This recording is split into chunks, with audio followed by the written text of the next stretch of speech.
Hello, coaches and basketball enthusiasts.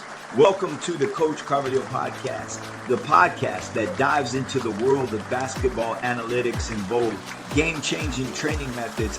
I'm Coach Carvalho, your host. In today's episode, we explore why traditional defensive principles fall short against today's three-point heavy offenses and how proactive defensive systems grounded in basketball analytics can help your team dictate the game, regain possession faster, minimize opponents' possession time, and reduce their point production per possession.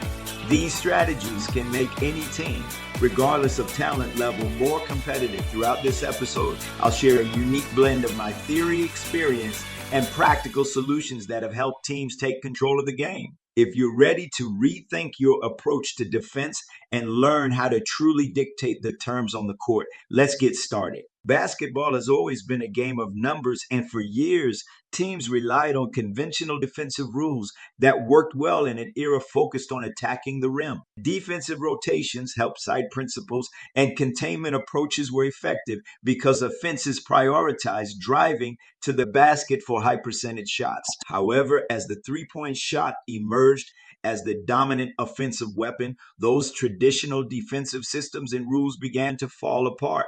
The game evolved, but many defenses didn't adapt. This realization profoundly shaped my approach to defense, an approach that became far more effective as I embraced numerical logic and tailored strategies to counter the realities of modern offenses.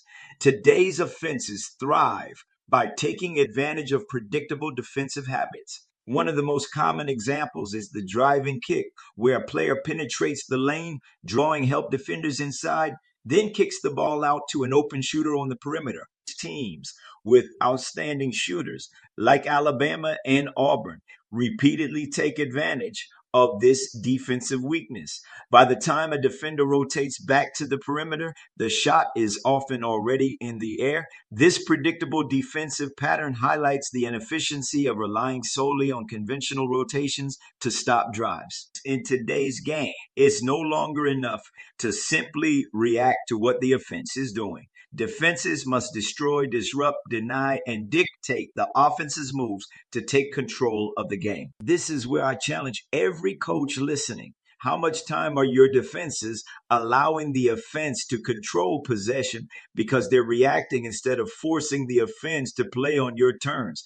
Answering that question honestly could lead to a fundamental shift in how you approach defensive strategies. Another glaring weakness in traditional defensive systems is how they deal with post players who step outside the paint.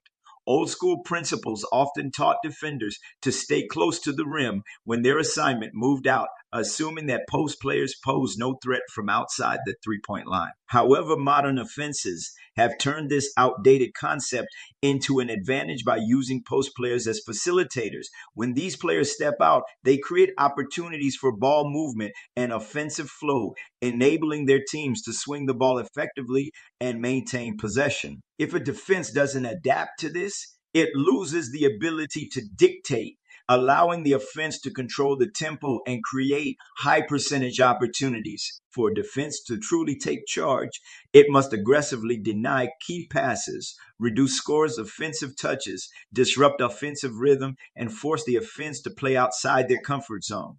Teams relying on outdated principles unintentionally give the offense control over the rhythm of the game, failing to break the offensive flow and balance. This allows the offense to execute its best scoring options without significant resistance.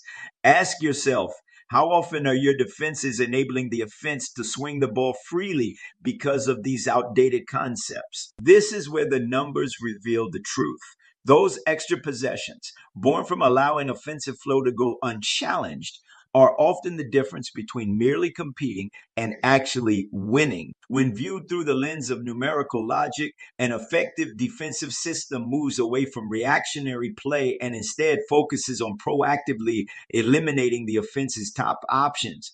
The foundation of this approach lies in minimizing possession time and limiting point production per possession. By targeting these critical metrics, a defense can push the offense into less efficient scenarios, breaking their rhythm and reducing their scoring potential. To achieve this, the traditional help side rules must give way to a more advanced system designed to deny, disrupt, and destroy offensive flow. A system that doesn't simply react to the offense's actions, but takes the lead, dictating the terms of every single possession. My evolving defensive approach emphasizes denying the ball to the players most critical to the offense's scoring. By pressuring the ball, actively cutting off key passing lanes, and limiting the offensive touches of the opponent's top scorers, a defense can prevent the offense from executing its intended plays. This is not about simply containing the offense. It's about taking control and dictating the game's flow. A defense that only reacts to what the offense does will always find itself playing catch up. Instead, a proactive defense, armed with analytics to uncover patterns and tendencies, can position itself to stay one step ahead. By targeting key passes, forcing turnovers, and regaining possession faster, a defense reduces the opponent's possession time and diminishes their effectiveness. This approach holds particular value for underdog teams. Traditional containment style defenses aren't sufficient to close the gap against powerhouse programs stacked with elite talent. However, a team adopting a proactive, data-driven defensive strategy creates opportunities to level the playing field. A defense that disrupts offensive rhythm, denies high-value scoring chances, and forces opponents into uncomfortable and inefficient situations can turn even the most talented team into a beatable opponent. This is the power of defense as the ultimate equalizer. By leveraging analytics-driven strategies, every possession becomes an opportunity for a defense to dictate the game, take control, and tilt the odds in its favor. The three-point oriented offenses aren't going anywhere, and neither is the need for smarter, more adaptive defensive systems. Teams that rely on outdated and predictable defensive methods are setting themselves up for failure, allowing modern offenses to exploit the gaps in their strategy. However, by embracing a proactive approach rooted in numerical logic, basketball analytics, and the lessons I've learned throughout my coaching career, teams can take control of the game and turn defense into a winning formula. This isn't just about keeping up with the evolution of the game.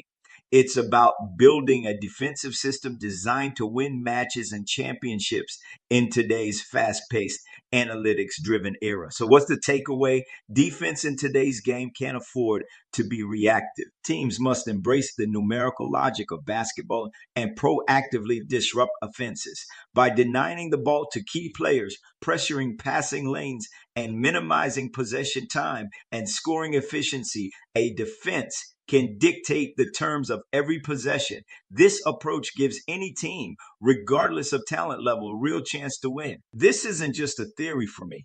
It's a philosophy I've honed throughout my career, blending unique insights, real-world coaching experience, and practical analytics-based solutions. I've seen firsthand how this approach can be the difference between merely competing and winning, and I believe it can make the same impact on your team. Well, coaches, that wraps up today's episode. If today's topic sparked any ideas or got you thinking about your team's defensive system, I'd love to hear from you. Feel free to reach out and share your thoughts. Your participation makes this podcast a community, and your contributions are always valued. Don't forget, you can access our podcast on platforms like TuneIn, Spotify, Apple Podcasts, iHeartRadio, Player FM, and many more. Make sure to subscribe so you don't miss our upcoming episodes. Coaches, I can't wait for you to join me for the next episode, where we'll discuss more strategies to elevate your team's performance. Until then, keep coaching, keep learning, and always compete to win. Thank you for listening. This is Coach Carvalho signing off.